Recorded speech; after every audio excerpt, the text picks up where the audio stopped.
السلام عليكم ورحمة الله وبركاته. طابت جميع أوقاتكم متابعين الكرام.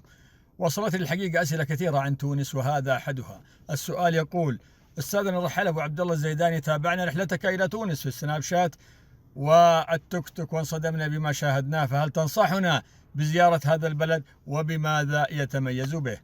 شوف يا حبيب الغالي، أولا تونس الخضراء هي لوحة فنية تجمع بين سحر البحر المتوسط وعراقة التاريخ في قرطاج والقيروان وجمال الصحراء الدافئة. يقال عنها إنها قطعة من الجنة على الأرض، حيث يمتزج طيب أهلها بجمال طبيعتها، وتفوح من أزقتها رائحة الياسمين، لتظل تونس الجميلة نسرا شامخا فوق القمة الشماء.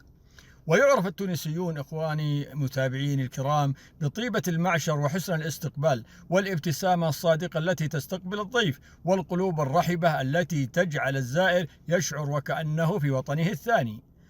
التونسي يا أخوان لا يتصنع الحب، بل هو يعطيك الدفء بابتسامة، ويجمع بين أصالة الماضي وعصرية الحاضر، متمسكا بأرضه وتاريخه.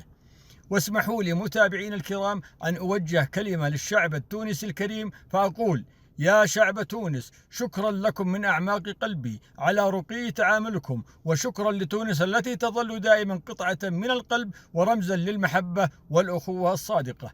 تعلمون متابعين الكرام أنني رحال وزرت الكثير من دول العالم، ولكن يشهد الله أن تونس الخضراء تفوقت على كل تلك الدول. والحقيقة أنا زرت عدة مدن وولايات في تونس، ونشرت عدة تقارير مصورة توضح جمال تونس على صفحاتي، سواء في السناب شات أو في برامج التيك توك.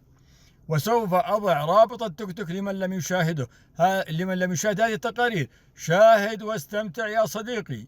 الحقيقة الكلام كثير عن تونس الخضراء، وبإذن الله ستكون تونس هي الوجهة الأولى للخليجيين عامة وللسعوديين خاصة في المستقبل القريب. ولا أقول إلا حفظ الله تونس وشعبها الطيب، وأدام علينا وعليكم نعمة الأمن والأمان وجميع بلاد المسلمين. وأخيرا متابعين يا الغالين على قلبي، أسأل الله دائما وأبدا أن يحفظكم فوق كل أرض وتحت كل سماء. استودعتكم الله الذي لا تضيع ودائعه. في أمان الله.